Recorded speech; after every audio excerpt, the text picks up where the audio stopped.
videonya di WA grup orang Sunda. Udah recording. Masa Zoom tidak langsung ya record ya. Oke. Pajakah ID. Sampai 1 menit lagi kita akan mulai. Salam hangat semuanya, Fitri Indayani dari Cianjur dengan brand SAFDA, Safda. Dengar-dengar Cianjur adalah salah satu kota atau kabupaten di Cianjur itu kabupaten kota ya? Di Jawa Barat yang COVID-nya terendah. Sementara Jakarta Selatan adalah yang tertinggi. Daerah rumah saya adalah zona merah.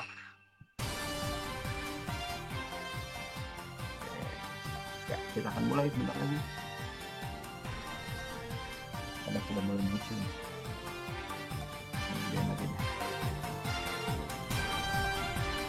Oh, sinyalnya nyangkut-nyangkut. Kamidah di mana Kamidah? Sinyalnya nyangkut. Jaksel tetangga nih hadir ya. Fewina juga di Jaksel.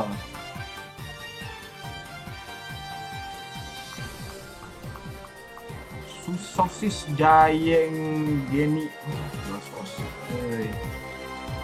Palimanan hadir, Sidoarjo hadir, Mariam Zadi hadir, dan sekarang mari kita mulai acaranya. Bagaimana panitia, sudah mulai aja? Bandung.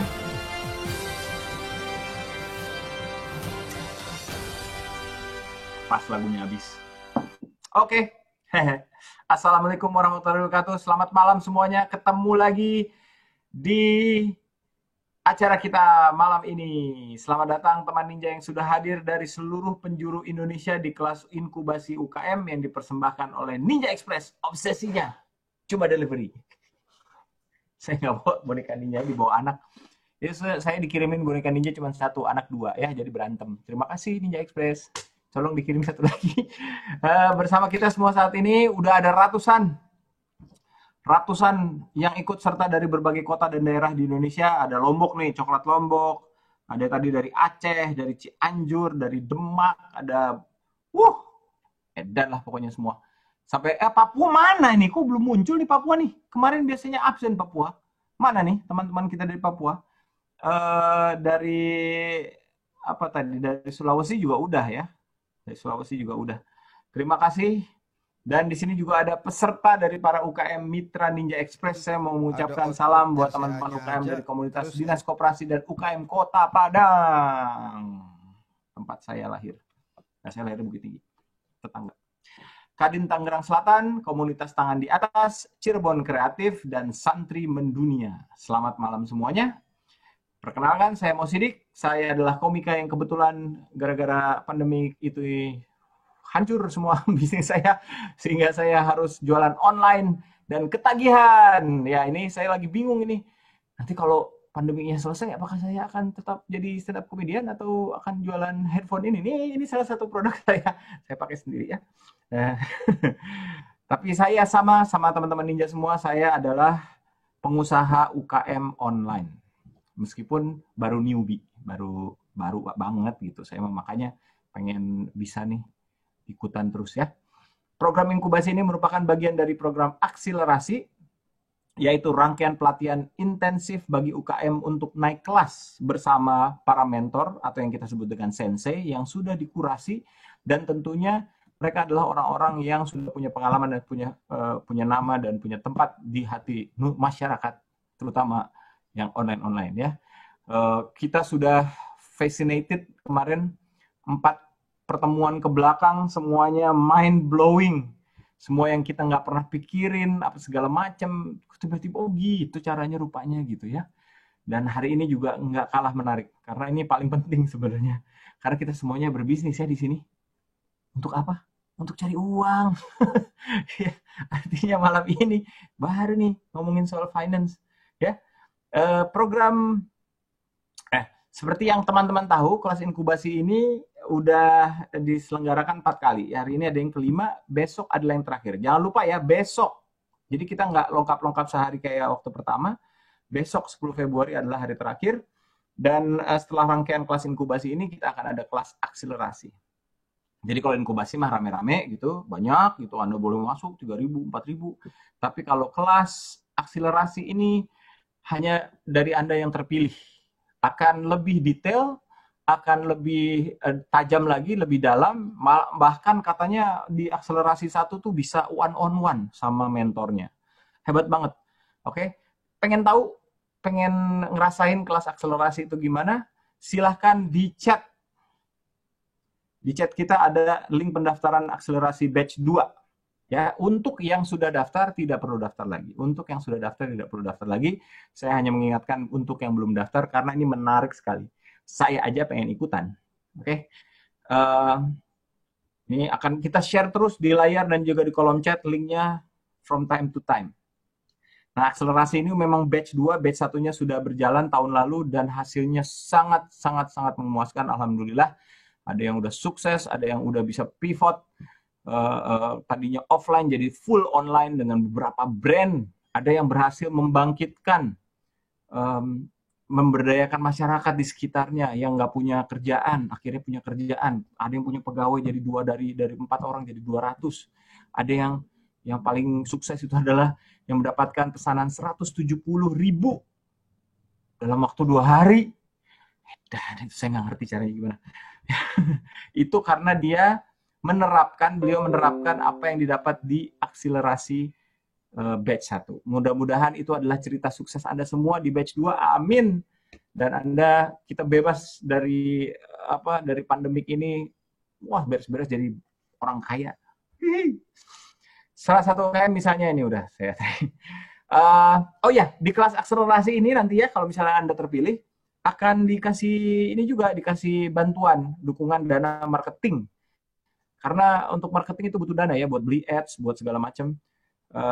Dengan total nilai 150 juta rupiah. Jadi silahkan ikuti kelas inkubasi ini sampai selesai karena di sepanjang kelas juga akan ada game dengan hadiah total jutaan rupiah untuk 7 orang pemenang. Gamenya silakan diberikan admin itunya. Nah, ini link quiz malam ini ya. Nanti pas Anda klik di sana, pas lagi mulai, ntar otomatis sendiri. Sekarang jangan dulu, kita bakalan dengerin mentor atau sensei kita dulu malam ini.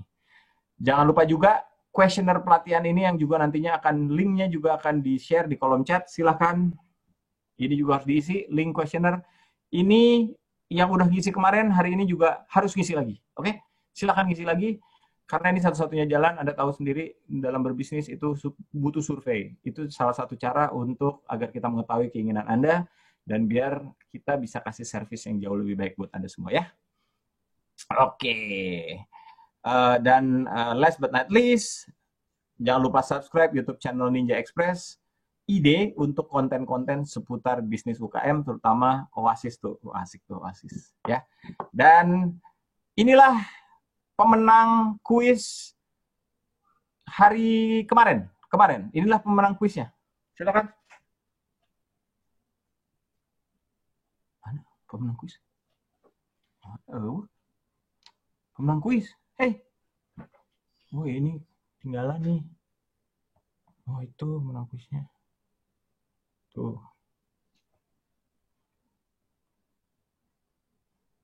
Oh, Jelita yang menang bukan si Mbak yang tadi, bukan Mbak Fitri.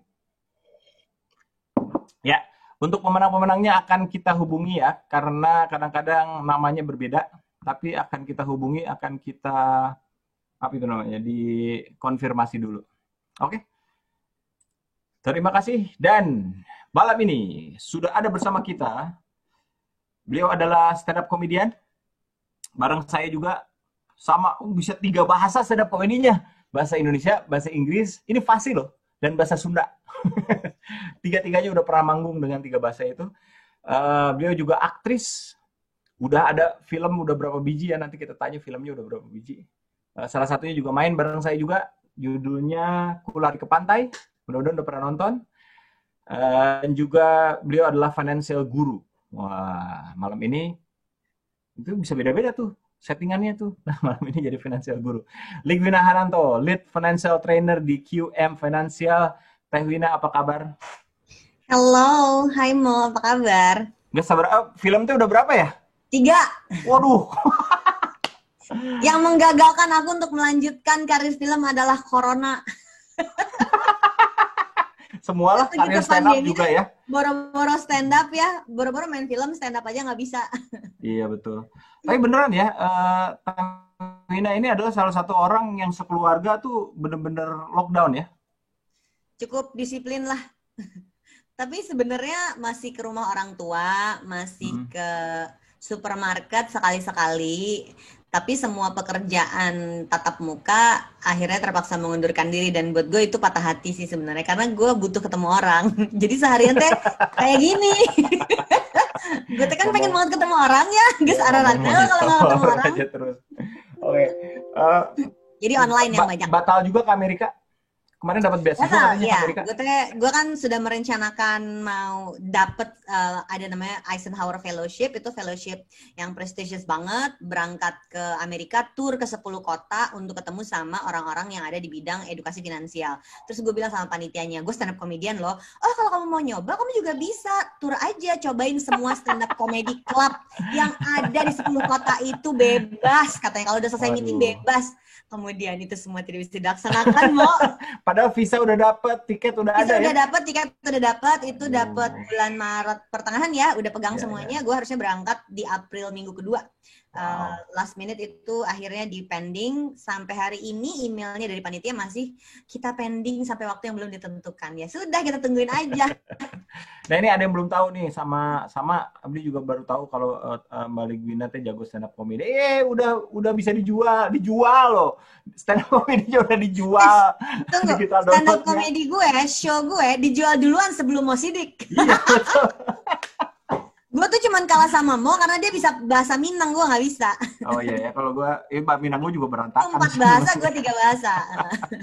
Oke, Teh Wina silakan. Ini Yes. topiknya apa malam ini? Kita mau bahas tentang bagaimana bisnis menjadi kuat dengan perencanaan keuangan. Ini penting pisan. Ayo, saya sudah nyiapin bukunya. Silakan. Oke, kita mulai ya. Terima kasih. Assalamualaikum warahmatullahi wabarakatuh. Shalom, Om Swastiastu, Namo Buddhaya. Selamat malam semuanya. Saya Ligwina Hananto. Saya hari ini akan menjelaskan tentang perencanaan keuangan untuk teman-teman para pemilik bisnis. Saya butuh follower, kakak, jadi tolong di tag ya. Follow Instagram saya, ternyata Udah kita banyak. gampangan orangnya. Gampangan dan murahan. Tolong follow aku please di @mrs.hananto, MRS Hananto. Ini sedikit informasi saja tentang AQ. Tapi mungkin sudah pada tahu, saya lead financial trainer di Kiam Financial. Yang nggak nyambung adalah gue stand up comedian dan gue aktris film. Itu nggak nyambung untuk malam ini. Setelah gue main film, suka ada yang DM nanyain alat kontrasepsi karena gue jadi dokter di film 2 garis biru. Tolong atulah ya. Hari ini kita nggak akan bahas alat kontrasepsi. Hari ini kita akan bahas tentang keuangan. Disclaimer ya, kami adalah financial trainer di Kiam Financial. Kami bukan financial advisor. Tugas trainer adalah membuat peserta paham atas pengetahuan dan keterampilan mengatur uang sehingga bisa terinspirasi dan bisa memperbaiki keuangannya dari hari ke hari. Untuk itu, tidak ada rekomendasi produk, tapi justru malah bisa netral dan bebas untuk mendiskusikan kelebihan dan kekurangan sebuah produk. Saya mau mengingatkan aja bahwa ada resiko di setiap keputusan finansial yang kalian ambil, termasuk bisnis kalian juga. Let's go. Nah, ini adalah 3 hal yang akan saya bahas. Bisnis aman dengan perencanaan keuangan, itu kan judul besar hari ini. Mari kita perhatikan 3 hal ini, yaitu soal beda dagang dan bisnis, kelola keuangan bisnis itu seperti apa, dan yang ketiga, tugas pemilik bisnis. Ini bocoran ya, materi hari ini tuh masih dasar banget, masih generik banget, tapi kalau kalian terpilih di dalam program akselerasi, saya juga sudah masuk sebagai salah satu mentor di batch yang pertama. Nah, di batch yang kedua ini, saya udah nyiapin 2 materi. Materi yang kedua itu tentang revenue model, bagaimana kita bisa meningkatkan sales yang berhubungan dengan strategi finansial, dan materi yang ketiga itu ada khusus pembahasan yang saya simpan untuk teman-teman yang ikut akselerasi, yaitu bagaimana strategi finansial berkontribusi pada perkembangan bisnis. Jadi silahkan daftar untuk ikut akselerasinya supaya bisa ketemu saya di materi yang kedua dan materi yang ketiga. Oke, Linknya lanjut ada ya. di chat ya. Ya, ada. Nah, ini ada 3 tadi yang harus kita perhatikan kalau kita mau bisnisnya aman menggunakan perencanaan keuangan. Yang pertama adalah ini, membedakan antara dagang sama bisnis. Saya sering banget bahas ini sama Mo. Kamu tuh punya bisnis baru? Iya, gara-gara COVID kan bisnis stand up comedy dan bisnis lainnya mau banyak yang terhambat nih. Saya juga soalnya bersarang di Ketawa Comedy Club binaan Mo Sidik. Saya stand up komedian binaan Mo Sidik. Binaannya menyebar pisan gitu. Nah, tapi sering diskusi ini akhirnya muncul ke arah sini. Tunggu dulu, punya bisnis atau dagang? Jadi ternyata ada perbedaan antara dagang dan bisnis. Perbedaannya seperti halaman berikut ini. Tolong Mbak Risma, next. Nah, ternyata semua bisnis itu mulai dari dagang. Nggak ada bisnis yang nggak mulai dari dagang, pasti ada transaksi dong, sehingga semua bisnis mulai dari dagang. Tapi tidak semua dagang naik kelas menjadi bisnis. Dan menariknya adalah ternyata dagang itu nggak hina. Dagang adalah dagang dan bisnis adalah bisnis, dua-duanya saling berkaitan, tapi nggak berarti si pemilik kastanya lebih bagus daripada pedagang. Yang sekarang perlu kita ketahui adalah mindset kita, sadar nggak kita itu sedang dagang atau sedang bisnis. Ini yang menurut saya banyak sekali orang ngaku punya bisnis, tapi dia nggak sadar dia ada di mana. Kalau awareness pada kondisi yang sedang dia jalani itu nggak jelas, maka akan sulit untuk mengembangkan usahanya. Lanjut. Bedanya kalau gitu apa? Kan sama aja dong, dagang dan bisnis itu sama-sama ada untungnya kan? Yuk kita lihat perbedaannya. Dagang itu prinsipnya sederhana. Ambil barang di harga lebih rendah, jual di harga lebih tinggi. Iya kan? Bisnis juga begitu, tapi ternyata ada lebihnya. Kalau bisnis itu, dia adalah sebuah entitas yang berdiri sendiri, dia punya sistem kerja, dan dia memberikan solusi pada para pembelinya. Nah, menariknya adalah, buat panitianya aku boleh di spotlight nggak? Menariknya adalah ternyata keuntungan dalam dagang ini adalah margin dalam bisnis. Jadi ada dua perbedaan. Kalau dagang kan untung, bisnis juga untung, sama aja dong. Ternyata enggak. Yang disebut untung di dalam dagang, waktu masuk ke dalam bisnis, ternyata baru margin. Nanti kita lihat perbedaannya. Lanjut. Nah, ini perbedaannya. Kalau dagang, hasil penjualan, ini biaya barangnya adalah untung. Selesai. Kalau di bisnis, hasil jualan dikurangi ongkos-ongkos untuk produksi atau cost of goods sold, HPP, itu baru sampai margin. Sesudah itu akan dikurangi lagi sama biaya tetap.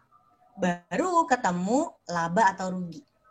Artinya mungkin aja, gue untung kok ngambil barang 50.000 dijual 150.000, pasti untung dong. Tapi ternyata banyak hidden cost. Jadi orang ini ternyata bisnisnya buntung karena dia nggak pernah sadar, dia nggak mencatatkan pengeluaran-pengeluaran tetap. Contoh yang paling klasik adalah gini, bikin catering di rumah, ongkos makanannya keluar, satu rantang 20.000, dijual 50.000, udah pasti untung dong 30.000. Ternyata itu baru margin. Dia tidak menghitung gas yang harus dibeli untuk masak, listrik yang keluar, si tukang masaknya nggak dihitung juga ongkosnya. Jadi banyak sekali mengaku bisnis, tapi ternyata masih banyak hidden cost di dalam bisnisnya, sehingga kemungkinan dia ada di level dagang. Tapi saya juga punya teman yang jualan tumis tulang jambal. Ini buat yang orang Sunda, dimanapun kalian berada, begitu dengar kata tumis tulang jambal tuh langsung ngaliuk gerak. Gimana? Apa itu? Nah, bisa jualan tulang. Nah, tulang dijual gitu ya. Jadi ini sahabat aku SMA. Aku punya geng waktu SMA. Gue dulu SMA Negeri 2 Bandung. Punya geng yang menurut gue tentu saja geng paling cantik gitu ya di dalam di sekolah teh. Yang ngaku-ngaku atulah. Nah, dari bertujuh ini ada satu yang menurut gue teh paling cantik. Ini Indri, mau juga kenal gerak. Pokoknya waktu zaman SMA Indri tuh numpang gelis. Nah, sekarang juga masih gelis. Sekarang dia tuh masak tumis tulang jambal. Jadi sekarang tante-tante tinggal di Bandung jualan tumis tulang jambal. Terus gue tanya, Ambu, dipanggilnya Ambu sama anak-anaknya. Ambu nggak mau ini jadi catering Ambu Indri? Enggak ah. Kenapa? Karena saya mah lagi dagang, bukan diri. Dia mengakui. Karena kalau dia bikin ini jadi catering Ambu Indri, dia harus mikirin banyak hal, sistem supaya bisnisnya bergerak. Tapi kalau dagang, ini benar-benar iseng-iseng berhadiah. Lagi ada nih si tulang jambal di pasar, beli, masak, terus ditawar-tawarin sama temen-temennya. Kejual. Minggu depan dia belum tentu kerjain lagi. Jadi mari kita lihat perbedaan antara dagang sama bisnis. Next. salah satu indikatornya laporan keuangannya. Tolong next, Mbak. Nah, ini ya. Boleh di-quote, mau difoto boleh, mau pakai sakit hati bacanya juga boleh, ya. Ini ya. Tanpa laporan keuangan, sebetulnya kita bukan sedang berbisnis, kita sedang berdagang. Dezik nggak sih? Tapi nggak apa-apa, asalkan kita menyadari kondisinya, dan memang enggak, aku memang cuma dagang, yang penting bisa jual beli, ya nggak apa-apa. Tapi kalau aku tuh punya bisnis, lalu dia halu sedang dagang, itu yang bahaya. Karena strategi yang akan dia gunakan untuk memperbaiki kondisi bisnisnya, nggak masuk. Laporan keuangan aja belum ada. Oke, lanjut. Ini poin yang kedua. Kalau tadi saya udah jelaskan bedanya dagang sama bisnis itu diantaranya ada di laporan keuangannya, maka poin kedua yang kita harus ketahui adalah bagaimana mengelola keuangan bisnis. Ini masih dasar banget. Saya bukan orang accounting, saya orang finance. Jadi ada orang lain yang ngerjain laporan keuangannya. Tugas saya kalau di finance itu adalah membaca laporan keuangannya dan membuat strategi dari laporan keuangan tadi. Yang pertama harus dilakukan saat mengelola keuangan bisnis adalah terpisah dari keuangan keluarga. Ini tuh harga mati, nggak bisa ditawar. Gimana sih caranya? Jadi selalu ada aja yang nanya, gimana caranya misahinnya? Ini tuh kan kayak masuk kantong kiri, keluar kantong kanan. Ya udah dipisah aja. Misalnya 2 rekening. Rekening yang A untuk keuangan keluarga dan pribadi. Maka semua penghasilan kita, gaji ketika masih kerja karyawan, atau gaji dari bisnisnya, atau gajian dari bisnisnya tapi dapat komisi setiap kali dagangannya laku, itu masuk ke dalam si rekening A sebagai penghasilan. Karena rekening A didedikasikan untuk keuangan keluarga kita, maka kalau kita mau bayar listriknya rumah, mau bayar cicilan rumah, mau beli bensin, maka membayarkannya lewat rekening yang A. Rekening bisnis, pisahkan. Sebut saja rekening B. Penjualan harus masuk ke rekening B. Jadi, jangan sampai jualannya, beli dong, misalnya beli kerudung ya 10 buah ya, 10 pieces, tapi transfernya ke rekening A, nggak boleh. Harus ditransfer ke rekening B. Kalaupun teman kita yang beli salah transfer ke A, maka kita sebagai owner harus disiplin untuk, ini tadi transferan dari orang, jangan sampai ketuker. Maka dari rekening A kita harus pindahin ke rekening B. Artinya, semua penghasilan bisnisnya, dari hasil penjualan barang dan jasanya, udah otomatis terpisah dari keuangan pribadinya. Dari situ juga kita membayarkan semua ongkos-ongkos yang terjadi pada bisnisnya. Lanjut. Nah, bentuknya kira-kira seperti ini. Perhatikan bahwa di keuangan pribadi ada pemasukan, ada pengeluaran. Pemasukan itu berarti terima gaji, dan pengeluaran itu terdiri dari 5 pos pengeluaran, cicilan utang, rutin, menabung investasi, sosial, dan pribadi lifestyle. Keuangan bisnis terdiri dari omset, sales, revenue, penjualan, dikurangi biaya produksi sama dengan margin, dikurangi biaya-biaya tetap sama dengan laba atau rugi. Perhatikan ada panah merah di sini bahwa ternyata si bisnisnya perlu mencatatkan gaji si ownernya sebagai bagian dari pengeluaran atau biaya tetap. Saya tahu yang hadir ini tentu variasinya macam-macam ya. Ada yang belum gajian, ada yang udah gajian, bahkan ada yang udah dapat THR dan dibeliin asuransi kesehatan sama kantornya. Tapi berarti harus sadar dulu, kalau bisnisnya belum memberikan gaji pada si ownernya, maka ada namanya hidden cost. Hidden cost ini bahaya sekali kalau sampai nggak pernah tercatatkan atau nggak pernah keluar. Karena kita jadi halu, bisnis gue untung, ternyata belum untung, ternyata baru margin. Kalau nggak keluar ongkos yang dikeluarkan untuk orang-orang yang terlibat dalam pengelolaan bisnisnya, berarti keuntungan ini semu. Berarti nggak beneran untung. Gimana caranya mau bikin strategi kalau untungnya semu? Inilah kenapa mencatat keuangan bisnis menjadi sangat penting. Lanjut. Oke, karena ini lagi pandemi, saya mau tidak mau harus menyinggung yang namanya dana darurat. Kantor saya sendiri waktu bulan Maret 2020 itu shock berat. Jadi buat ilustrasi ya, QM Financial ini perusahaan training. Dalam 1 minggu, mungkin saya akan training ke 3 kota. Senin ke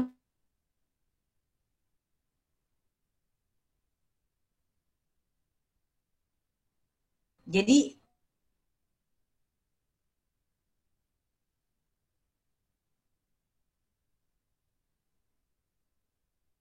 ajar kerjaannya tuh training.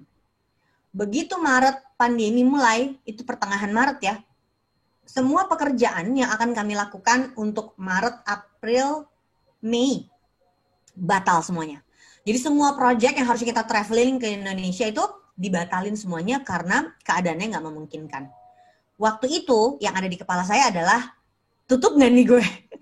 Kantor ini tutup apa enggak? Nah, untuk bisa bertahan, ternyata penting sekali karena kantor kami punya cash reserve.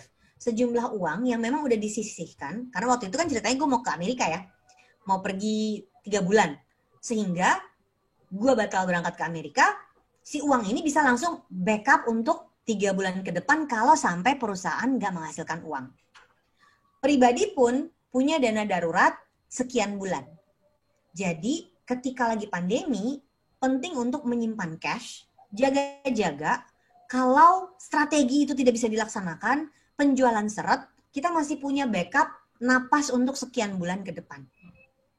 Tentu saja idealnya banyak ya cash yang disimpan. 6 bulan kah? 1 tahun kah? Mentor-mentor saya bilangnya 6 bulan 1 tahun. Saya nggak sanggup sebanyak itu disimpan doang. Tapi ternyata kalau kita punya backup cash, itu membantu saya untuk berpikir lebih jernih karena nggak panikan lagi. Contohnya, waktu bulan April berarti udah punya uang untuk hidup April, Mei, Juni. 1 quarter loh itu. Yang saya lakukan akhirnya ternyata sama tim itu bertarget. Kerjaan kita dari April, Mei, Juni itu untuk membiayai Juli, Agustus, September. Sehingga memasuki bulan Juli, kita sadar, kita udah punya uang cashnya. Sekarang, ayo kita kerja keras lagi, membangun lagi usaha kita untuk bisa hidup di bulan Oktober, November, Desember. Jadi waktu 2020 selesai, memasuki 2021 itu ajak banget. Kenapa? Karena punya uang cashnya untuk bikin rencana bisnis 2021. Dan punya budgetnya. Tahu mau budget marketing berapa. Mbak Wina ini udah butuh rekrut orang tambahan, kata tim saya gitu. Tahu budget rekrut orang tuh angkanya mau berapa.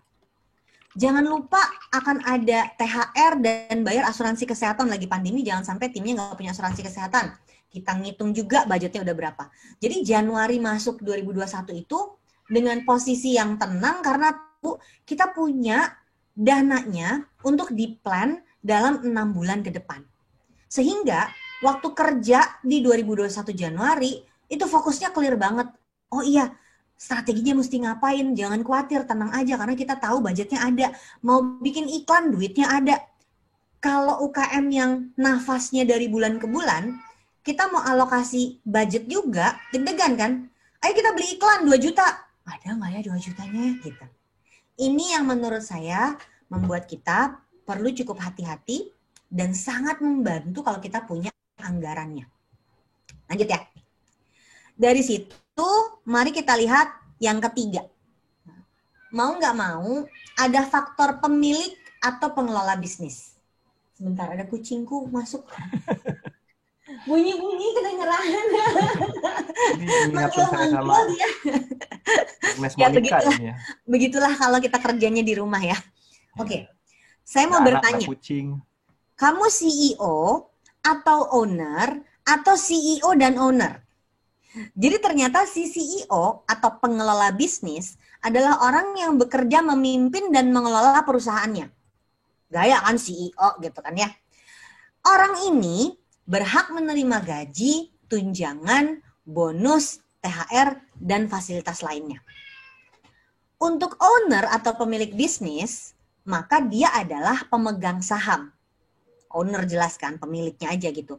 Dia berhak menerima bagi hasil dari laba perusahaannya. Yang menarik adalah, kalau bisnisnya kecil, biasanya CEO atau pengelola bisnis itu orangnya sama dengan owner atau pemilik bisnis. Coba kita lihat slide berikut ini.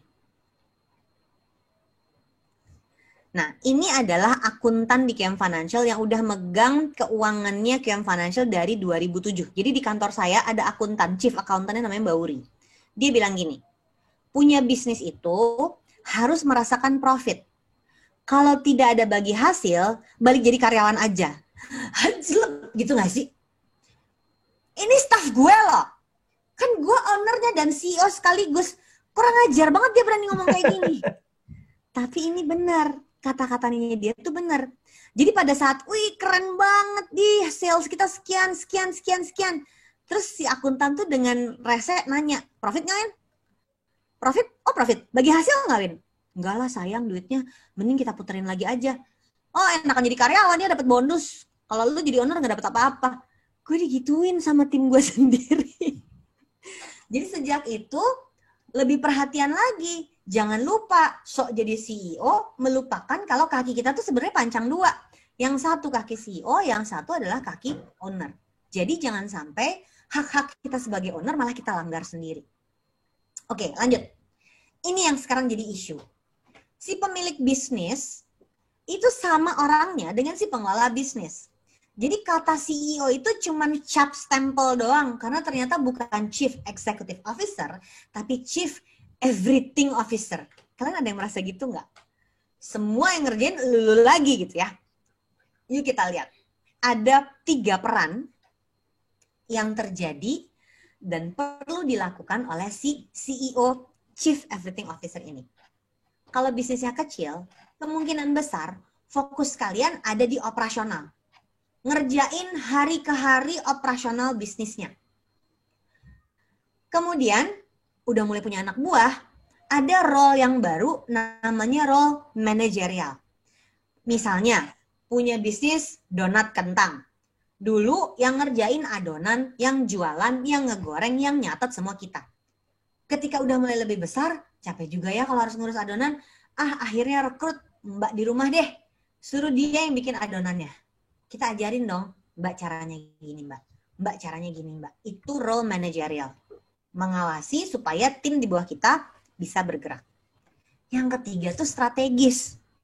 Menentukan arah, strategi, dan rencana bisnisnya. Ngasih contohnya gimana ya biar clear bedanya operasional, manajerial, sama strategis. Ini saya kasih contoh, a day in a life of a business owner / CEO. Jadi contoh hidup dari hari ke hari seorang pemilik bisnis yang juga pengelola bisnisnya. Coba perhatiin. Dari Senin sampai Jumat, orang ini kerja dari jam 9 sampai jam 10 sampai jam 12, break 1 jam untuk makan siang, habis itu dia kerja lagi jam 1 sampai jam 3, jam 3 sampai jam 5. Ini saya bikin simplistik aja ya buat contoh. Senin sampai Jumat. Ternyata setelah kita pecah-pecah, pekerjaan dia itu ada 4 warna. Yang warnanya hijau, lebih ke biru, produksi, belanja bahan baku, jaga toko, ini namanya operasional. Contoh pekerjaan yang harusnya bisa kita delegasi cari orang kalau udah mampu. Kemudian yang warnanya pink, merah muda, weekly meeting, meeting marketing, sesi coaching, training team, cek cash flow. Ini artinya kerjanya udah nggak sendiri, tapi ada tim yang kerjain, tugas dia udah mengawasi. Jadi yang warnanya pink ini lebih ke manajerial. Perhatikan yang warna hijau. Yang warna hijau agak beda nih kata-katanya. Review target dan strategi. Gitu, gaya banget. Brainstorming ide produk. Nah udah strategi kan? Atau bahkan diskusi budget. Saya kasih tambahan 2 yang warna kuning. Self-learning dan olahraga. Kenapa? Karena pengalaman saya menjadi pemilik dan pengelola bisnis sekaligus selama bertahun-tahun, bisa-bisa kondisi mental itu rusak. Jadi untuk mengimbanginya, saya butuh break, bahkan saya masukin ke dalam jadwal untuk jam kerja, ada self-learning. Self-learning itu misalnya saya ngambil kelas untuk lebih tahu tentang leadership, untuk lebih tahu tentang strategi untuk saya tuh sampai ikut bisnis camp. Jadi ketika saya jadi mentor di sini, itu tidak bisa lepas dari pengetahuan yang saya juga dapatkan ketika saya menyediakan waktu sebagai bagian dari pekerjaan saya untuk belajar lagi sama orang-orang yang saya anggap pengalamannya lebih banyak. Selalu ada gunung di atas gunung. Dan yang kedua buat saya, ternyata kesehatan mental itu saya dipengaruhi juga sama olahraga. Kalau saya menyediakan waktu untuk diri saya sendiri dengan cara berolahraga, saya punya pikiran yang lebih jernih untuk mengerjakan semua pekerjaan pada saat saya menjadi pemilik sekaligus pengelola bisnisnya. Jadi buat teman-teman semuanya, coba perhatiin bahwa si pengelola dan pemilik bisnis ini harus memisahkan jam-jam apa yang dia pakai untuk operasional, itu yang warnanya biru, jam-jam apa yang dia mau pakai untuk manajerial, dan jam-jam apa yang dia mau pakai untuk strategis. Yang warna kuning tuh ekstra, saya menyebutnya ekskul. Jam-jam apa yang saya mau dedikasikan untuk diri saya sendiri, nggak mikirin bisnisnya, nggak mikirin keluarga. Ini buat diri saya sendiri.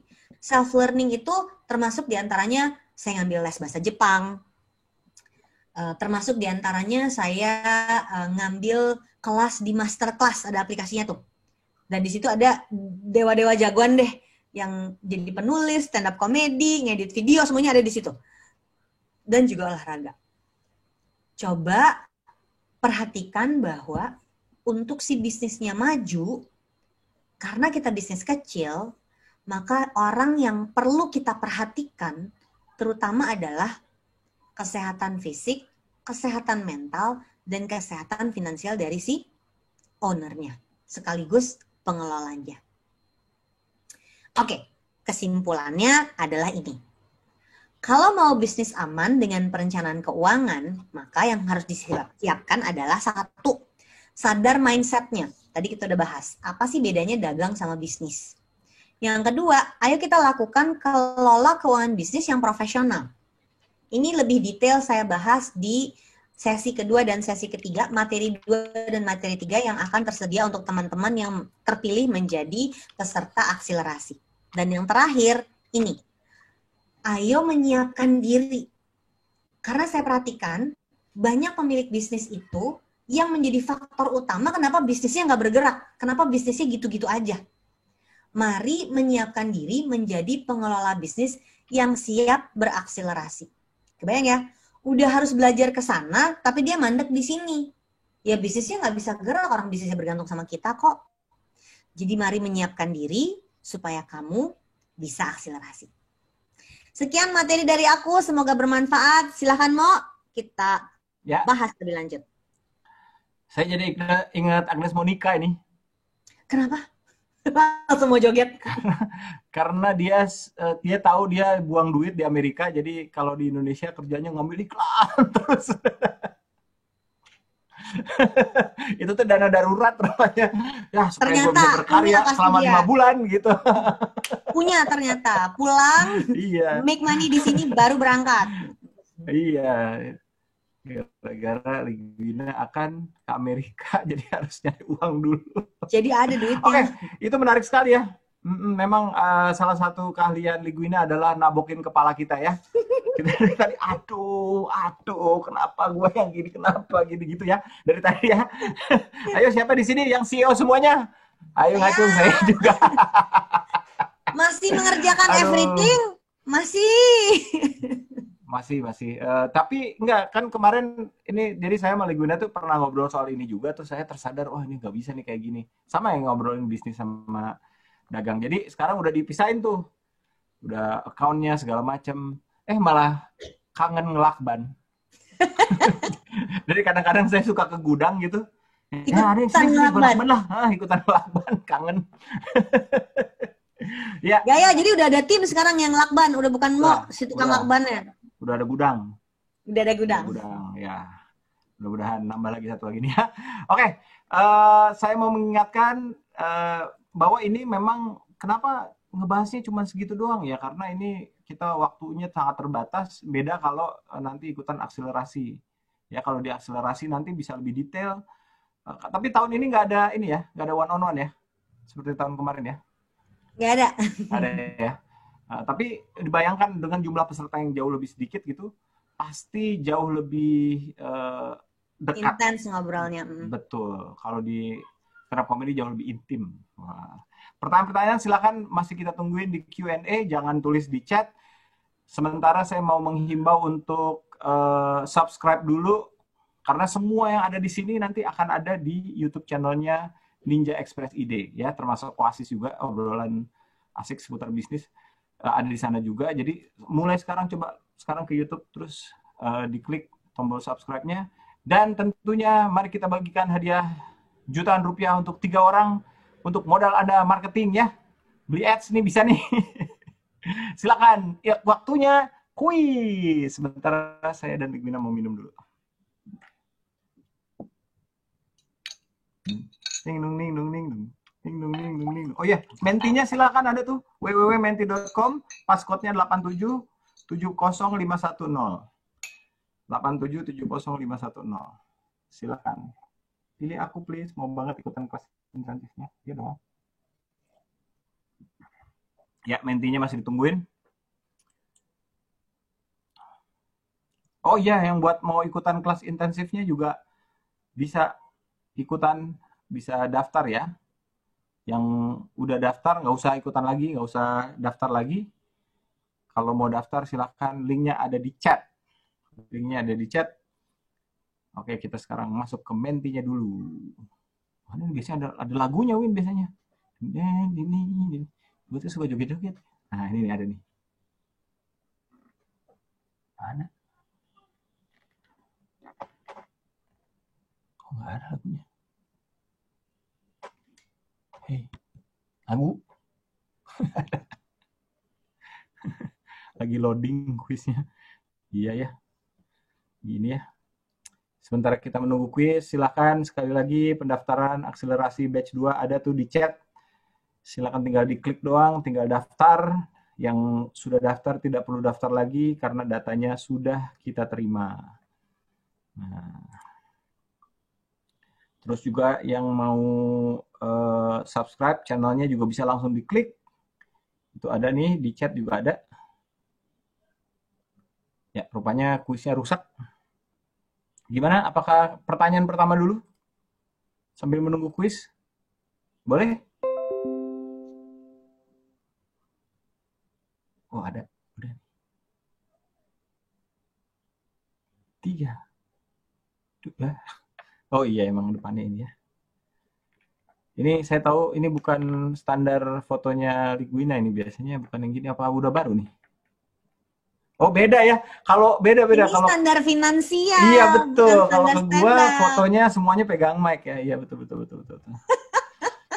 Ini ada yang nanyain itu mau dapetin stand up-nya Ligwina kemana? Di comika.id. Ada punya saya juga ya? Ya, punyamu juga ada. Mau ada bahasa Indonesia, bahasa Inggris ya?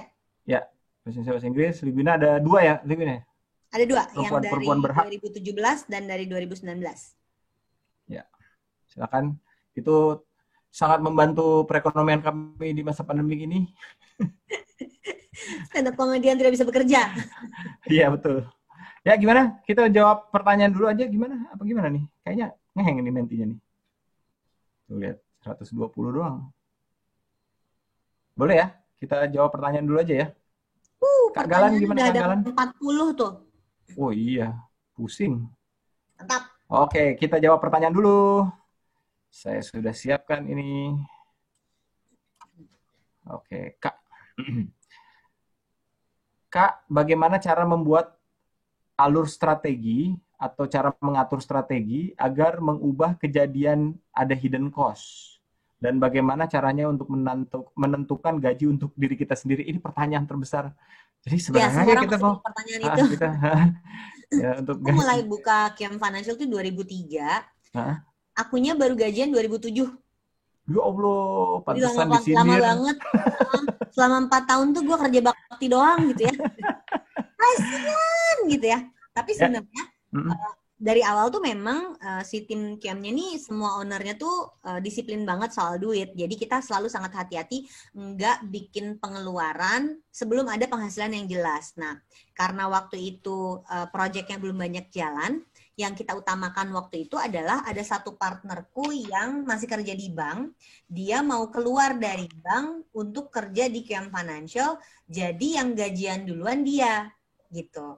Oh, Jadi dia disepakati nggak ya. gajian tetap selama 4 Mm-mm. tahun, tapi si partner ini gajian duluan supaya dia bisa berhenti dari pekerjaan utamanya dan fokus ke kerjaan di QM Financial.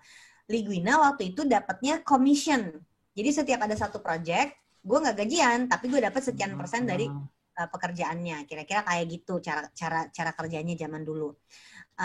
Gimana cara ngitungnya? Yang pertama harus dilakukan adalah punya laporan keuangan dulu. Sebelum bisa punya laporan keuangan, kalau laporan keuangan itu berarti si ledger itu ya, ledger yang ada accounting cost-nya dari kiri ke kanan, debit, kredit. Nah itu tuh sekarang pakai aplikasi udah banyak.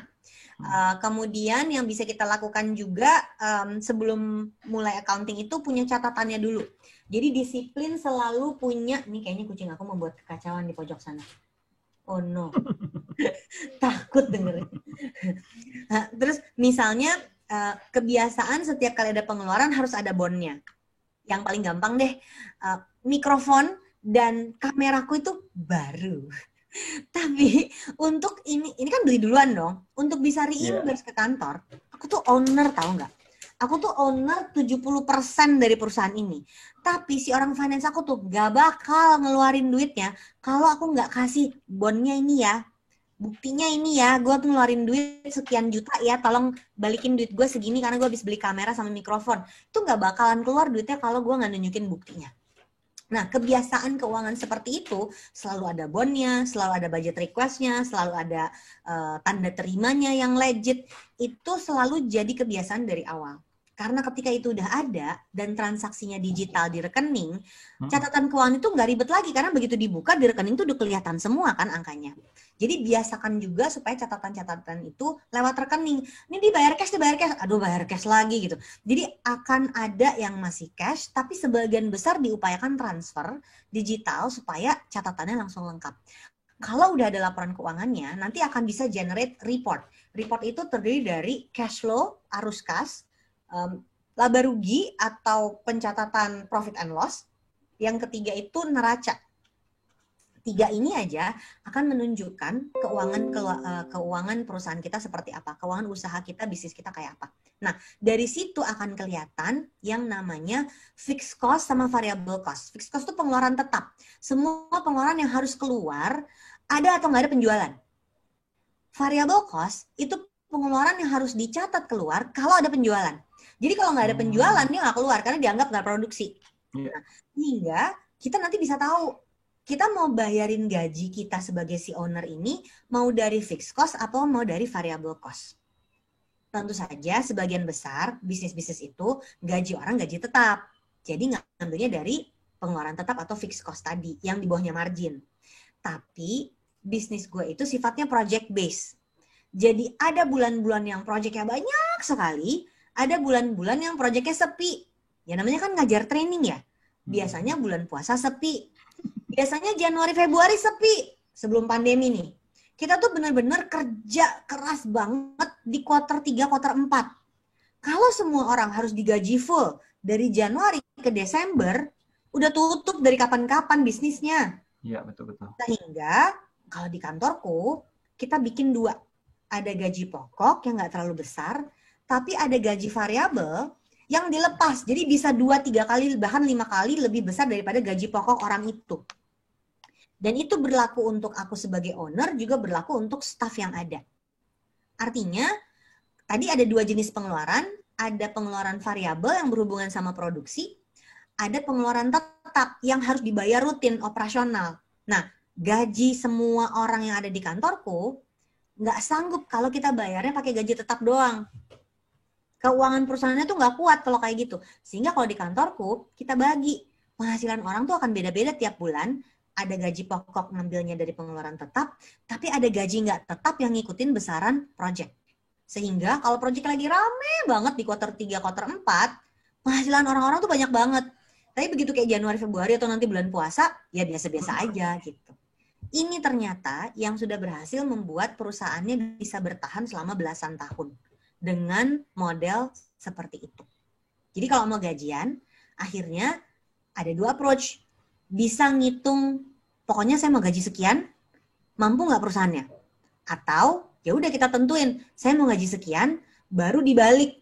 Kalau saya mau gajian 10 juta sebulan, berarti omset perusahaan harus jadi berapa ya? Nah itu kalau di Excel pakai goal sheet namanya. Itu udah main Excel warrior ya. Jadi benar-benar ngitung itu nanti ada di Excel. Tapi yang penting sekarang adalah punya catatannya dulu atau enggak. Karena nggak bisa ngayal mau gaji 3 juta, 10 juta, 50 juta kalau kita nggak pernah punya sense sebenarnya laporan laba rugi perusahaan itu seperti apa. Ya, itu apa tadi budaya bond itu juga bukan ngebon ya itu ya, tapi bukti bukan ngebon. Maksudnya bukan utang ke perusahaan terus, bukan kasbon ya, itu bayar bond. Oke, sekarang waktunya waktunya kita quiz dulu. Silakan, Mas Galan. Ting, ting, ting, ting, ting, ting, ting.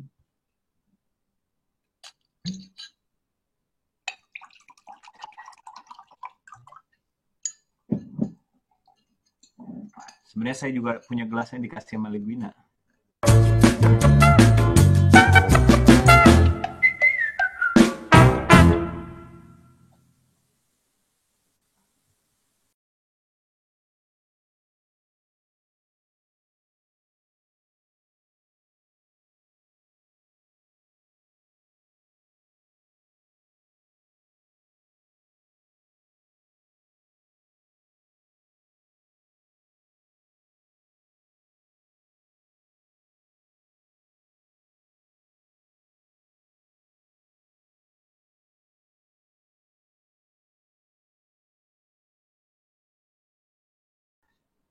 Tapi Mbak Wina kan planner juga, ya nggak sih? Sama reviewer juga?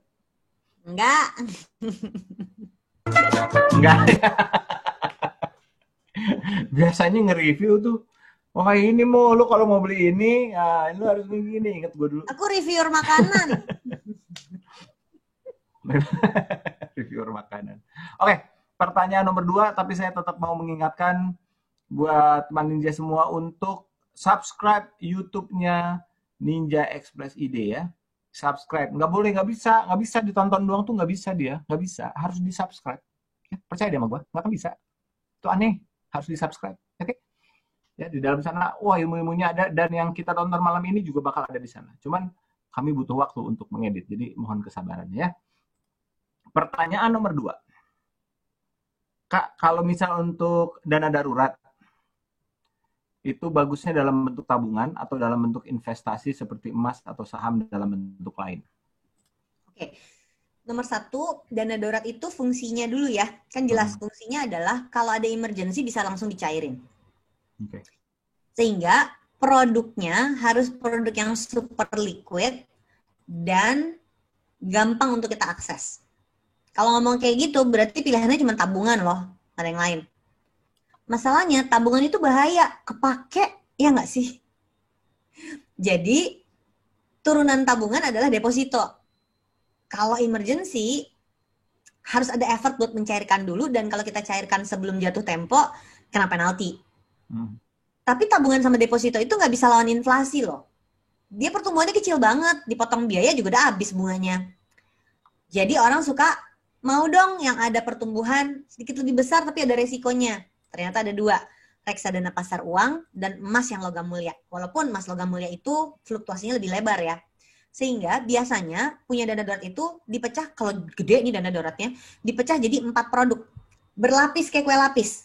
Yang pertama adalah tabungan, yang kedua deposito, yang ketiga reksadana pasar uang, yang keempat emas yang logam mulia, yang batangan, yang keluaran antam itu. Artinya apa? Kalau ada emergency, yang kita cairin yang paling atas dulu, tabungan. Tabungan habis, emergency-nya masih berlanjut, deposito. Habis deposito, reksadana pasar uang, baru emas. Tapi kalau kita punya bisnis dan usaha, saya cenderung nggak ngambil resiko. Jadi benar-benar cuma ditaruh di tabungan deposito aja karena perputarannya lebih cepat. Jadi memang kalau keuangan bisnisnya itu butuh cash segera, uangnya tuh udah standby ada di rekening. Jadi bisa membantu juga rekeningnya lebih dari 1 untuk bisnisnya, supaya memang kalau di kantor saya ada 3, 4 bahkan, di satu bank ada 3 rekening yang terdiri dari rekening penghasilan, jadi semua sales masuknya ke situ. Lalu ada rekening buat gajian, namanya rekening payroll. Yang ketiga ada rekening pengeluaran. Kenapa? Karena orang yang meriksa 3 rekening ini orangnya beda-beda.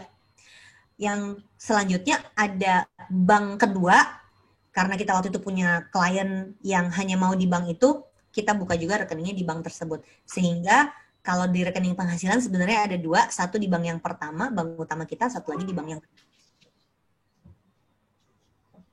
Oke. Jadi dibuat bertahap ya. Sekarang apalagi kalau misalnya dalam reksadana itu udah bisa diambil langsung sekarang mah ya? Ya, lebih cepat cair dibandingkan dulu ya. Kalau dulu tuh butuh T plus berapa gitu, sekarang bisa lebih cepat. Ya. Terutama yang pasar uang.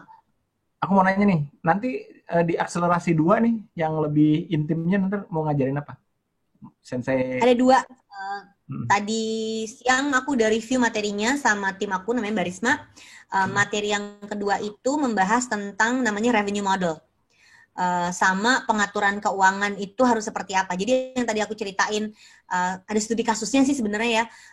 Ketika seseorang punya bisnis, dia nyatet keuangannya cuman catat penghasilan pengeluaran doang, versus kalau dipisahin keuangan pribadi sama keluarganya, sama bisnisnya, versus kalau dibikinin laporan laba rugi. Jadi data keuangan yang sama, ketika dicatat dengan cara yang berbeda, hasilnya beda loh, Mo. Jadi nanti di materi yang kedua itu selain kita bahas revenue model tuh ada 8 cara menghasilkan uang. Namanya revenue model. Ini seru banget. Tapi waktu di studi kasusnya, ini menyeritain seseorang yang punya bisnis, dan serunya adalah dari data yang sama, pencatatan yang berbeda, hasilnya beda.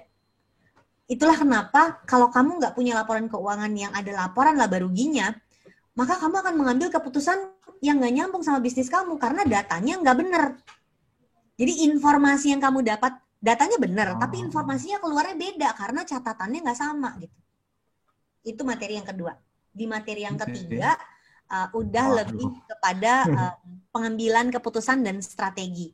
Jadi gimana caranya kita mengambil keputusan finansial yang berhubungan sama bisnisnya. Terutama karena lagi pandemi, ada 2 pilihan kan, mau defensif atau mau growth. 2020 itu gue banyak sekali defensif di awal, baru di kuartal 4 itu lebih growth.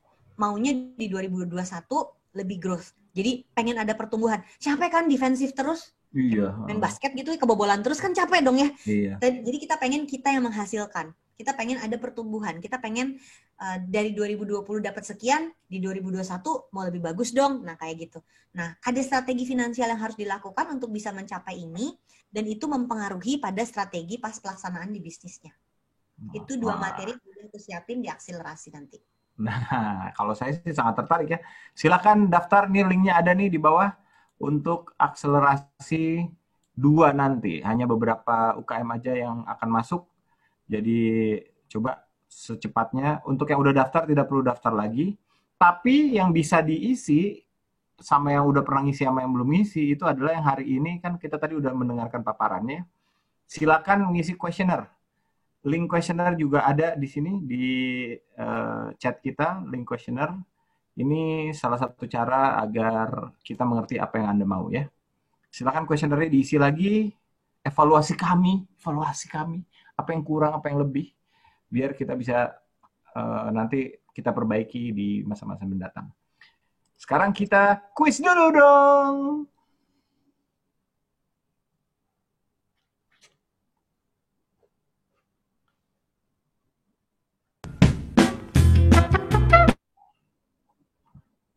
Ya,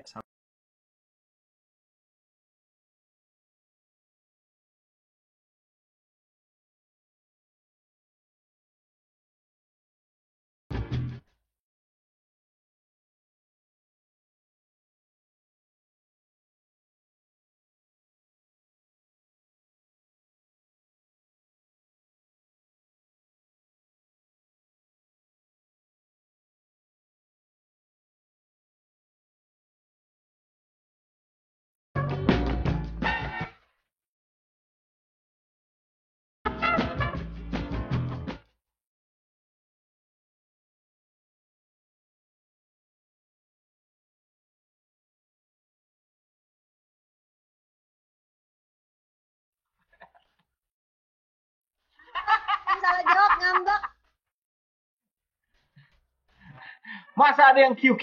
Emangnya suka main QQ? Gue pengen jawabnya QQ sih.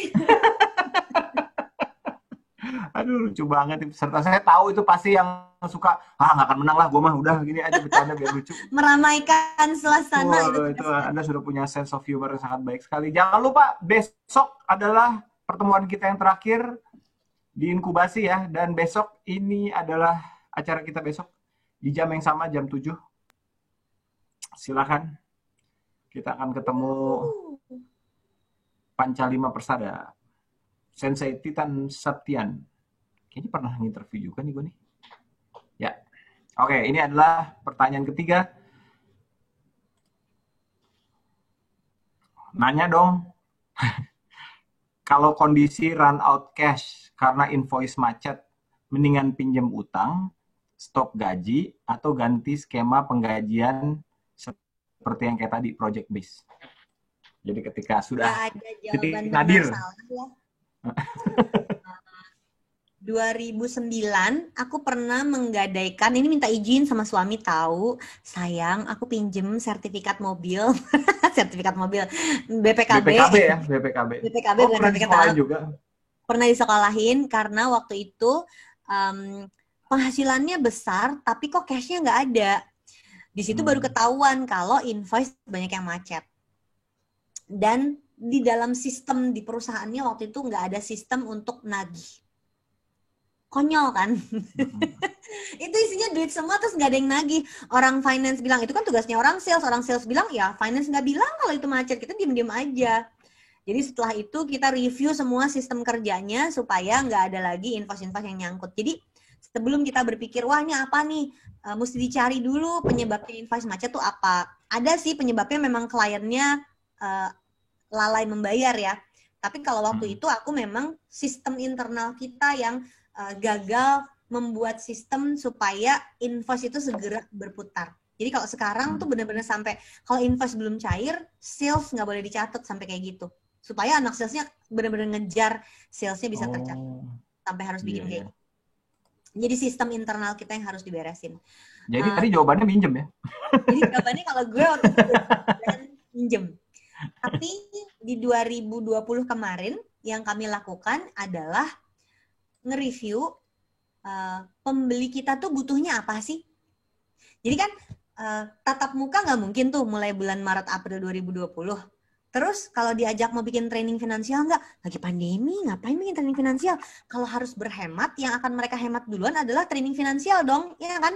Iya, betul. Ngapain bikin training finansial? Mendingan kita bikin training sales biar orang bisa jualan. Tapi ternyata setelah waktu berjalan di bulan Maret itu, mandek kan Maret, April pertengahan tuh mulai banyak lagi klien-klien lama, klien-klien korporasi tuh yang nanya, kalau lagi pandemi gini, orang pada work from home, cash flow-nya terpengaruh ya? Iya, jadi kalau ada diskusi kayak begini, ayo kita bikin materi baru yang khas pandemi waktu itu. Jadi mulai bulan April, materi yang paling laku tuh adalah materi tentang pandemi. Kalau lagi pandemi, cash flow-nya harus gimana, cash flow-nya harus gimana, cash flow-nya harus gimana. Dari situ pelajarannya adalah berarti minjem itu jadi satu opsi. Tapi di 2020 gue nggak nambah pinjaman sama sekali. Beneran. 2020 kemarin waktu project berhenti, kita nggak nambah pinjaman, tapi strategi defense yang gue lakukan di 2020 adalah motong pengeluaran yang besar dan paling inefficient, yang paling tidak efisien di dalam pengeluaran kita, yaitu menutup kantor fisik. Jadi hal ekstrim yang gue lakukan di 2020. Sedih banget ya itu ya? Itu sedih banget itu gue. Karena itu rumah gue ya, itu tuh simbol gue tuh punya bisnis gitu ya. Sekarang simbol punya bisnis adalah ruangan ini yang adalah kamar tidur gue juga gitu kan. Nah, itu kita jadi hemat banyak sekali sehingga tidak harus pinjam. Keputusan yang terberat dan akhirnya terbukti keputusan terbaik yang gue lakukan di 2020. Tapi kemudian gimana caranya supaya kita nggak defense doang, punya uang terus ya udah kita makan dari duit ini aja. Gimana caranya? Harus muter lagi menghasilkan uang. Kita ngecek pembeli kita tuh butuhnya apa. Tadi ini untuk yang, jadi ada dua pembeli ya, ada corporate, ada individu. Maka buat kalian, ini kan bisnisnya macam-macam banget ya. Selalu lihat bahwa bisnis itu biasanya akan ada dua jenis pembeli, grosir sama retail, ya nggak sih? Nah, betul. Gue dia bukan grosir retail, tapi corporate itu grosir gue, retail itu si individu. Si individu itu nggak pernah mati ternyata. Individu itu dalam kondisi terburuk seperti apapun selalu ada pembeli gue. Biar cuma 1 orang 1 bulan pasti ada, selalu aja ada 1. Nah, waktu pandemi kita ngecek dong, apa sih worry-nya orang-orang ini, apa sih yang mereka pengen tahu dari kita, sehingga akhirnya waktu itu ngecek pembeli kita tuh sebenarnya siapa untuk yang retail, yang individu. Dulu yang ikut training di QM itu adalah ibu-ibu muda, umur 25 sampai 35 yang anaknya masih kecil-kecil. Lalu diantaranya gara-gara Raditya Dika, muncullah peserta training yang lebih muda lagi, umurnya antara 20 sampai 25, bukan ibu-ibu, kebanyakan laki-laki.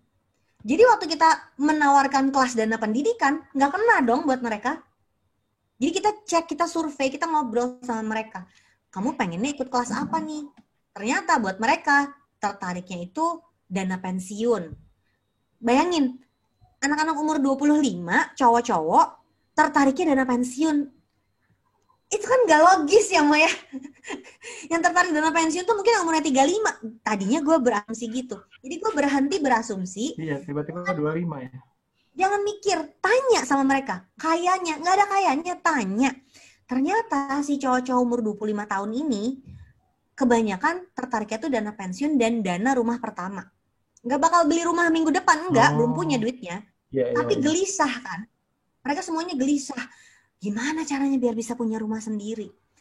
Jadi kelas kita yang paling rame, yang orangnya ikut sampai ratusan, itu kelas rumah pertama. Pelajarannya berarti meminjam itu bisa dilakukan asalkan cash flow-nya kuat.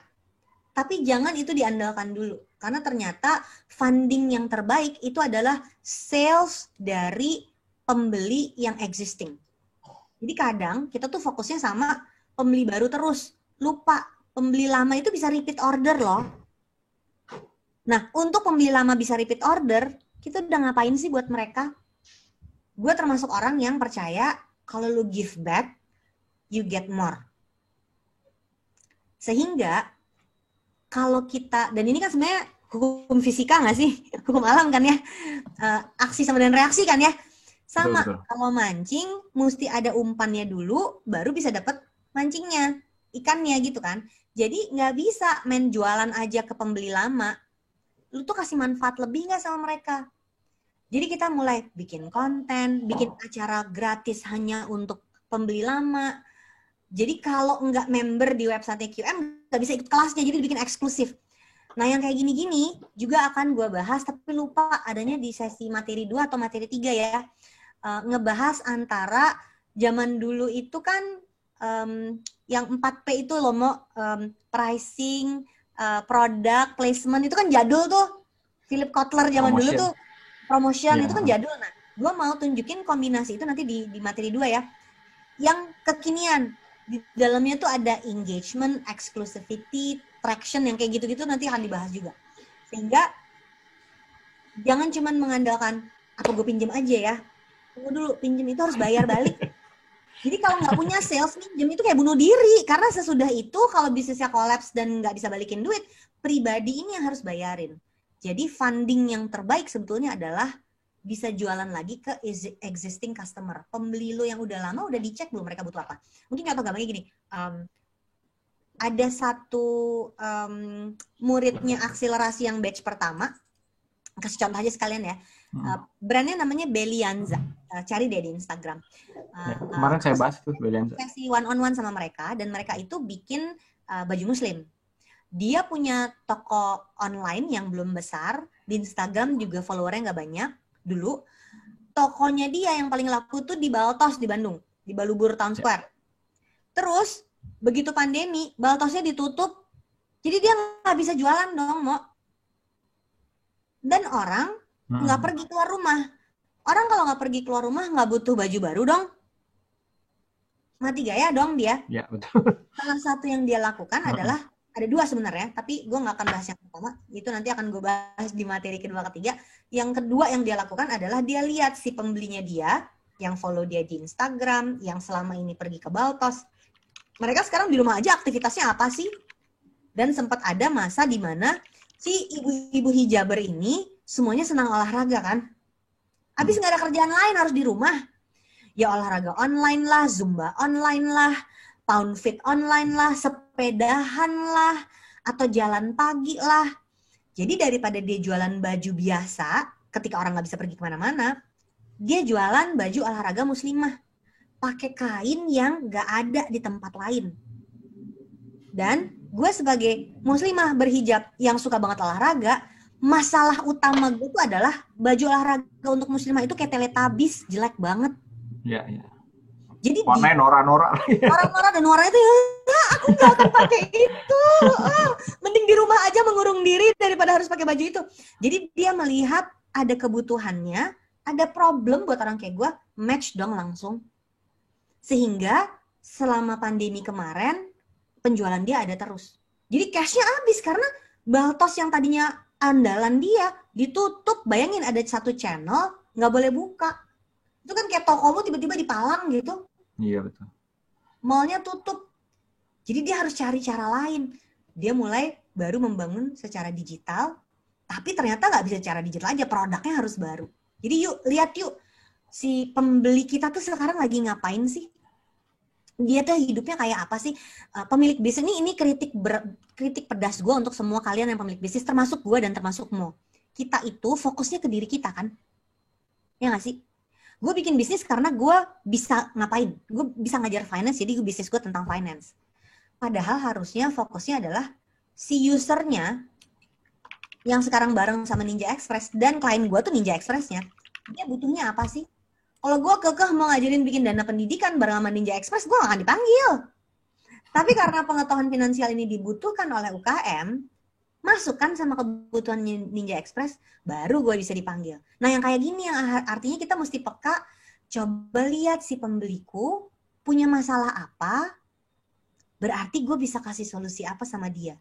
Dengan begitu, lu gak akan limit hanya ke produk yang bisa lu bikin biasanya. Akan muncul inovasi-inovasi baru. Dan itu yang menurut gue terjadi pada banyak contoh bisnis-bisnis yang bisa bertahan dan bisa memutarbalikkan kondisi yang tadi bahaya tadi, kehabisan cash gara-gara selama pandemi penjualan kita turun. Oke.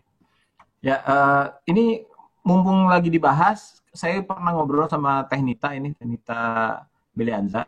Itu ada tuh videonya di Oasis. Ada pas banget di YouTube. Ada. Ninja Express ide. Tapi nontonnya itu mah beneran harus di-subscribe, nggak bisa nonton biasa. Itu aneh, saya juga nggak mengerti. Sikat ngobrol sama Nita ya. Ini Tenita juga ada nih lagi ngikutin nih. Wah, apa kabar Tenita? Itu sekarang udah punya brand banyak, ada yang anak kecilnya, ada yang segala macam. Bangga sekali aku ngobrol sama Nita tuh, bangga sekali. Hebat. Bisnis-bisnis dia yang bangga aku. Suka rasa memilikinya agak tinggi. Iya. Jadi bonus untuk Anda semua sekarang adalah kuisnya langsung 2 pertanyaan. Kuisnya langsung 2 pertanyaan, silakan masuk ke mentinya. Dan inilah saatnya untuk kuis. Tapi jangan lupa subscribe YouTube-nya kita dulu, Ninja Express ID. Untuk nonton Banita. Dulunya artis itu.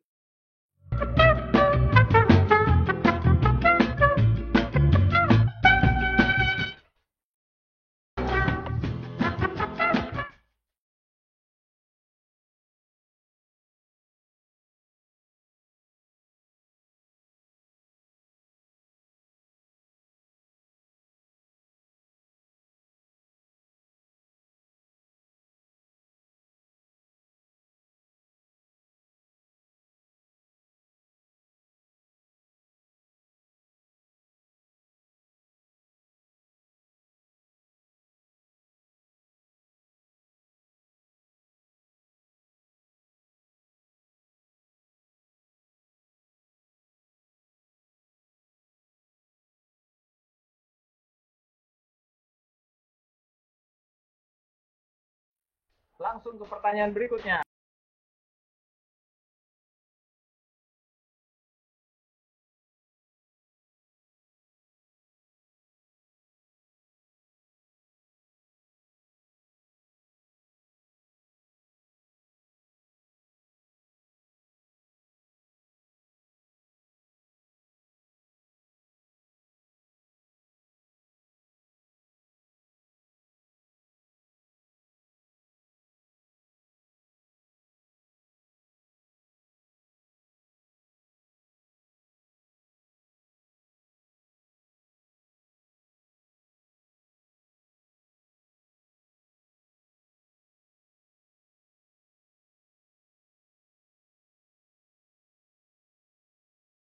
sih mah itu mah nggak akan menang ini malah.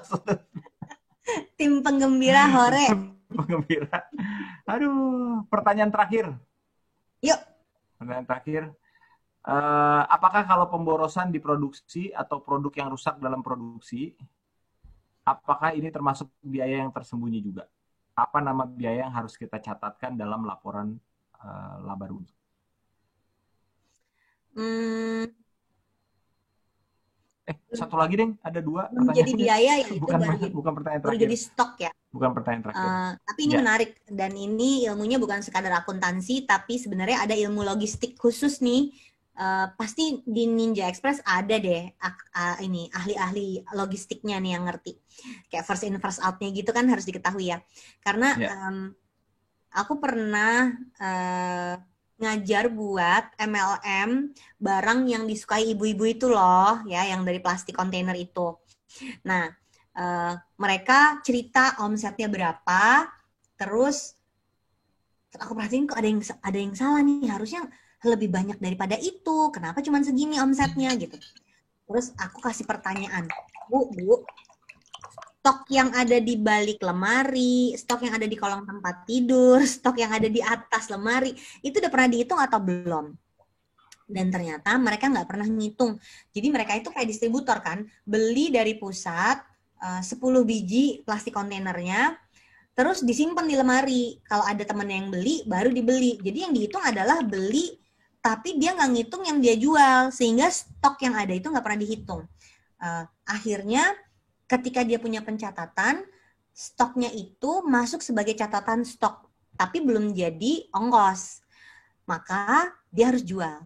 Jualnya bisa fire sale, seharga pembelian aja, tapi kalau sudah lebih dari sekian tahun, misalnya lebih dari 5 tahun, boleh aja dijual lebih rendah daripada harga beli. Kenapa? Karena dalam akuntansi itu ada namanya depreciation atau penyusutan. Jadi si bahan baku kita itu ada penyusutannya, terutama yang barang tetap ya. Kalau kayak telur, terigu, kepencet.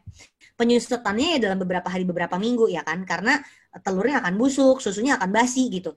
Tapi kalau misalnya jualan apa ya, misalnya ini aku punya bedak nih, ini aku punya bedak nih misalnya. Nah, untuk produksi bedak kayak gini, berarti kan ada kontainer ini nih, kontainernya, terus ada si bedaknya sendiri, sama ada sponge-nya kan. Nah, ini tuh pasti ada penyusutannya juga. Dan penyusutannya tuh ada umurnya, apakah 1 tahun, 3 tahun, 5 tahun gitu. Nah, kalau ternyata setelah 5 tahun kita udah nggak produksi nih bedaknya, tapi kontainernya tuh masih banyak, kontainer bedaknya tuh masih banyak di gudang, itu harus dibikin apa istilahnya, fire sale. Makanya kalau di mall, mungkin di Indonesia nggak kayak gitu ya, tapi kalau di luar negeri, di negara 4 musim misalnya, barang dari musim panas itu akan dijual dengan sangat murah waktu mendekati musim dingin. Kenapa? Karena dia harus segera buang-buangin itu stoknya supaya ada barang baru untuk musim dingin sehingga bisa muter barangnya. Nah, yang kayak gini yang kita suka lupa bahwa stok yang udah lama itu harus keluar dari gudang, harus keluar dari bisnis kita. Tadinya dia nggak menghasilkan duit, tadinya dia dicatat di neraca, jadi di laporan laba rugi dia nggak keluar karena bukan pengeluaran. Tapi ketika dia dijual, nanti di laporan laba rugi dia malah berubah menjadi revenue atau penghasilan tambahan. Jadi Mo kan udah punya gudang tuh. Nah, Mo mesti ngecek yang ada di gudang, dikasih umur. Si earphone aku beli dong, mohon maaf, aku punya earphone beli sama Mo ya.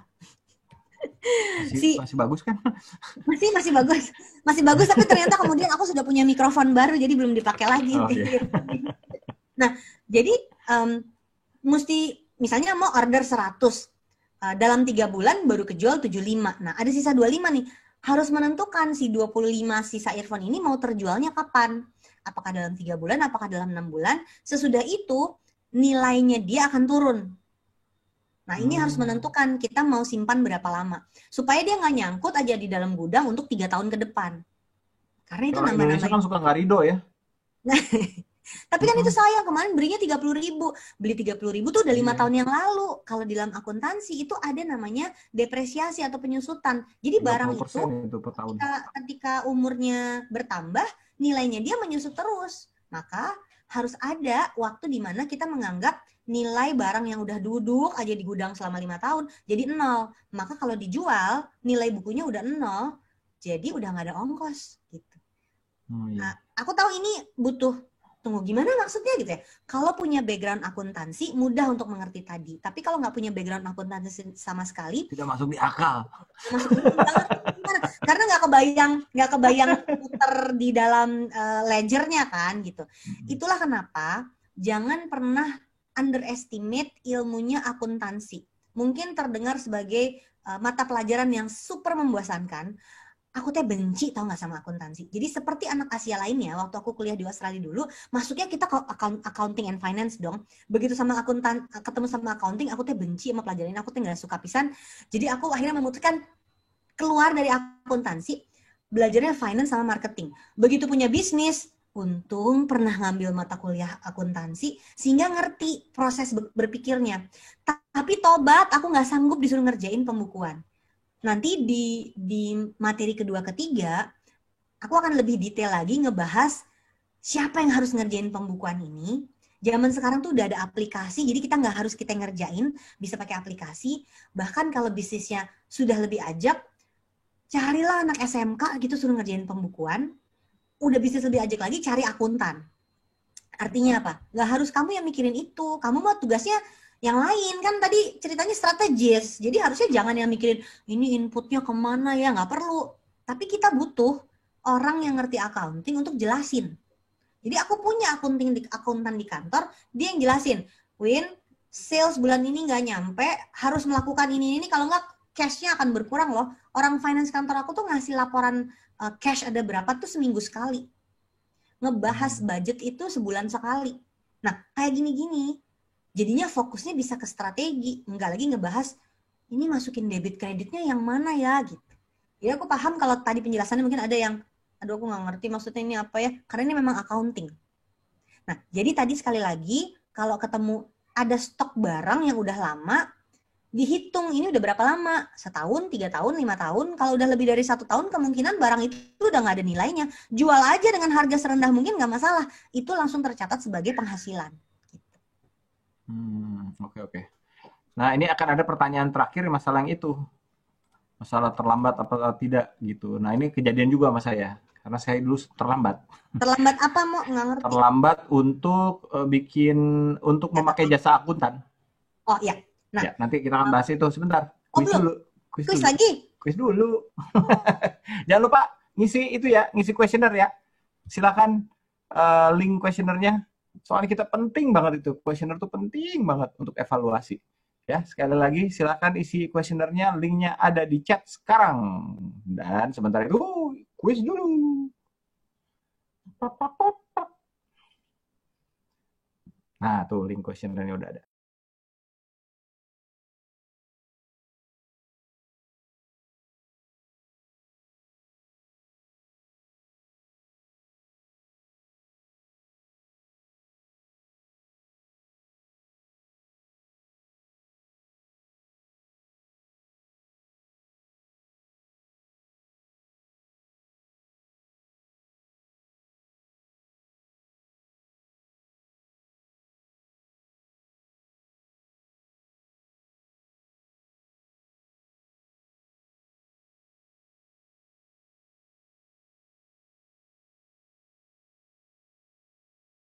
Gue mah asisten, pemilik bisnis gue iya, asisten iya, bendahara iya.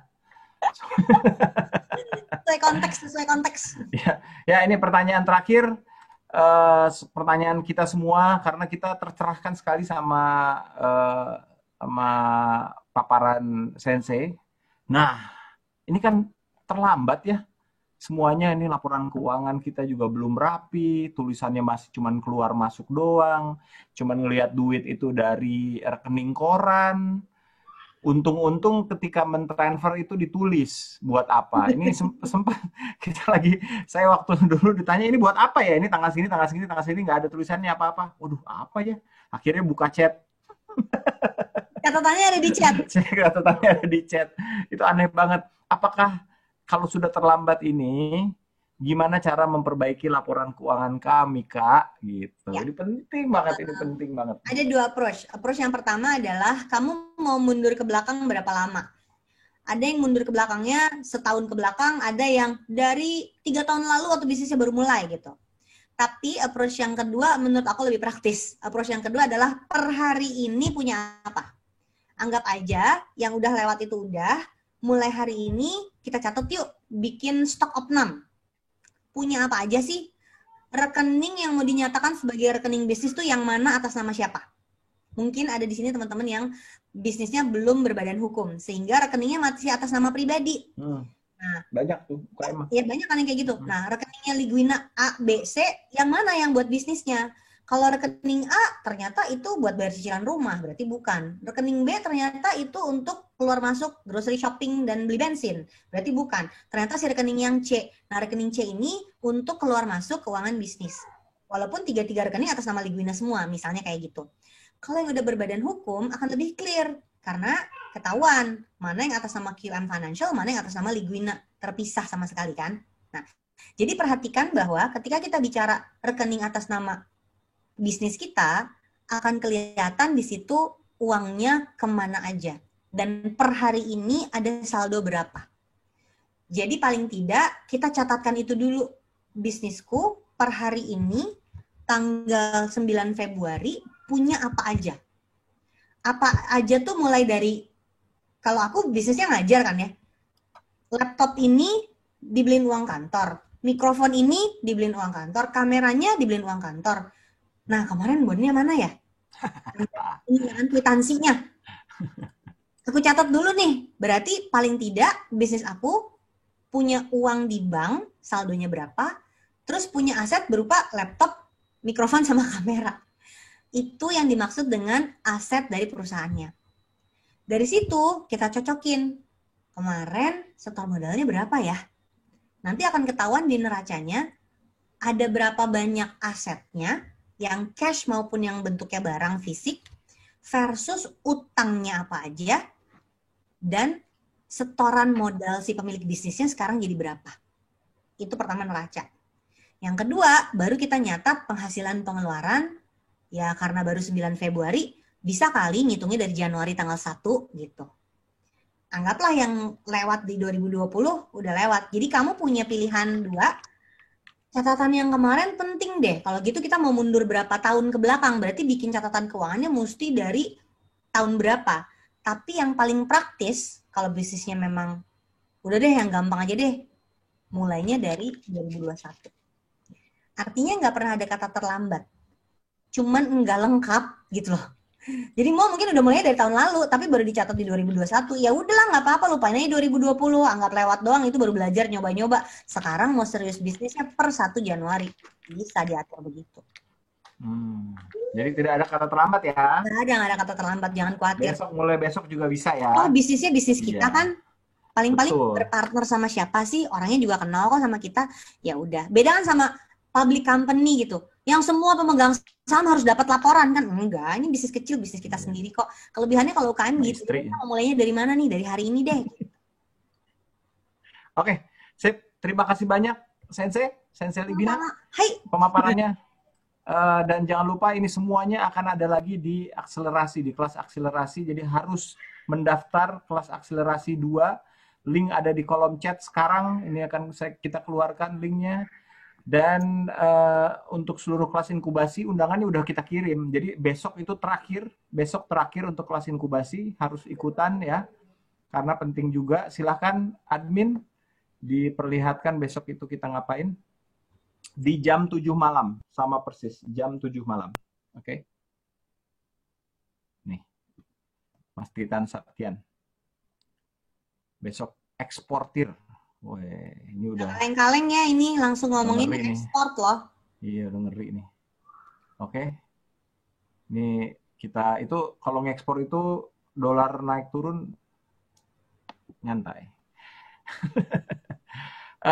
Dan kita akan mengumumkan siapa pemenang game yang tadi.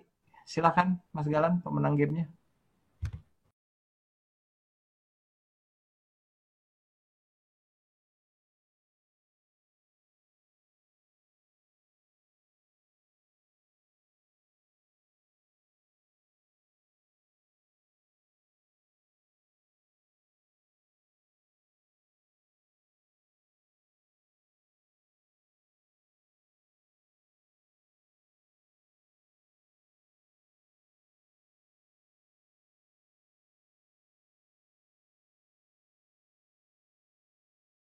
Nah, ya pemenangnya akan dihubungi dan konfirmasi Selamat sama Mas panitia. Eko. Mas Eko, terima kasih. Itu tipis banget sama Mas Ilham ya. Eh, juga ada kuesioner. Kuesioner ini penting banget buat kita biar kita bisa mengevaluasi apa yang sudah kita kerjakan dan memberi servis yang jauh lebih baik untuk Anda semua. Silakan dilihat juga di Q&A, sorry, di mana? Di chat, di kolom chat. Dan subscribe YouTube channel Ninja Express ID karena semua ini termasuk sesi yang satu ini juga akan ada di sana. Anda bisa nonton lagi, bisa flashback, cuma bedanya nggak dapat uang kuis. Ya, yeah. Enaknya kalau di sini kayak gitu ya. Oke, teman ninja semua, udah nggak kerasa, ini udah 2 jam kita mengikuti kelas inkubasi yang keren ini. Semoga dapat ilmunya dan bisa langsung diterapkan. Menurut saya sih, mulai besok bisa diterapkan tuh yang tadi terakhir, laporan keuangannya dibenerin biar Anda bisa naik kelas dari dagang menjadi bisnis. Kita lihat nanti jadwalnya semuanya udah dimasukin ke email Anda, silahkan dicek. Selamat untuk para pemenang, akan kita hubungi lagi nanti yang menangnya. Dan berakhir sudah kelas inkubasi kita hari ini. Jangan lupa kasih tahu teman-teman yang lainnya. Saya udah dipanggil-panggil anak saya ini. Pendaftaran kelas inkubasi masih terbuka 1 hari lagi. Jangan lupa subscribe YouTube channel Ninja Express ID. Terima kasih banyak, Liguina. Sama-sama, Mo. We love you, we love you. Ninja Express. Dan buat teman-teman yang hari malam ini, sampai ketemu besok jam 7 malam. Terima kasih sudah bergabung di kelas inkubasi akselerasi batch 2 malam ini. Dipersembahkan semuanya oleh Ninja Express. Obsesinya cuma delivery. Saya Mo Sidik, pamit dulu. Selamat malam. Assalamualaikum warahmatullahi wabarakatuh. Bye-bye. Lucu banget.